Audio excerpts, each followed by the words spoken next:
नमस्कार मित्रों, आपका स्वागत है हमारे चैनल DSDT में। आइए चर्चा करते हैं गुरुवार को हुई जोरदार गिरावट आईटी सेक्टर में। क्या थे उसके कारण, आखिर क्यों इतनी गिरावट आई आईटी सेक्टर में। TCS, इन्फोसिस, विप्रो सबके सब जोरदार गिरे। और क्या है जेफरीज का व्यू इंडिया के आईटी सेक्टर पर, देखने के लिए बने रहे इस वीडियो में अंत तक। अगर चार्ट में देखें तो 41,500 से लगभग निफ्टी आईटी गिरते गिरते पहुंच गया 40,475 तक। तो मित्रों लगभग 1000 पॉइंट की गिरावट हुई निफ्टी आईटी में। तो मित्रों इसके भारतीय कारण नहीं थे, पर इसके मूल कारण जो थे वो थे विदेशी। The Nifty IT index dropped nearly 3% on October 31 after US big stocks under perform in their earnings report. यानी कि जो यूएस मार्केट के बड़े बड़े टेक्नोलॉजी स्टॉक्स थे उन्होंने काफी अंडर परफॉर्म किया। Meta platforms announced weaker then expected user numbers in its third quarter results. Meta जो कि वहां का एक बड़ा ही टेक स्टॉक है, उसने अंडर परफॉर्म किया, उसके रिजल्ट काफी वीक आए। While Microsoft revenue growth guidance fail short of expectations. तो मित्रों जो माइक्रोसॉफ्ट ने आगे की जो गाइडेंस दिया वो उन्होंने काफी कम दिया। Meta reported a 19% year-on-year growth in its third quarter sales with net income growing 35%। मतलब उनकी नेट इनकम भी ग्रो हुई % का, लेकिन however this marked Meta's lowest year-on-year net income growth since the second quarter of 2023। यानी कि second quarter of 2023 के बाद ये जो उनकी ग्रोथ हुई वो सबसे कम थी। ठीक है मित्रों, अर्निंग्स में तो ऊपर नीचे होता रहता है, लेकिन आगे जो उन्होंने बताया वो काफी चौंकाने वाली खबर थी। The company also warned of a significant acceleration in infrastructure expenses in 2025।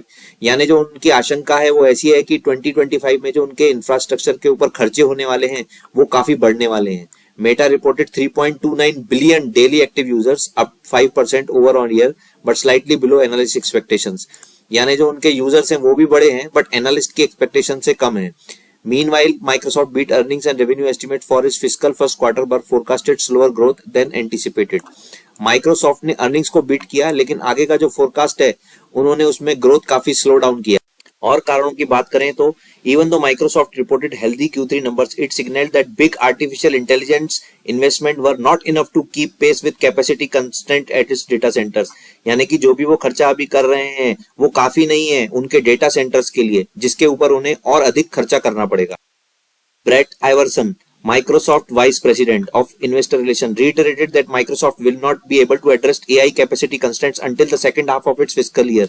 यानी second half of its fiscal year तक वो ये स्थिति को संभाल नहीं पाएंगे। तो अब देखते हैं जेफरीज ने क्या कहा है अपनी रिपोर्ट में आईटी सेक्टर के बारे में। In response to recent results reasons trend, Jefferies has raised its rating for the IT sector to neutral buy including Coforge in its model portfolio.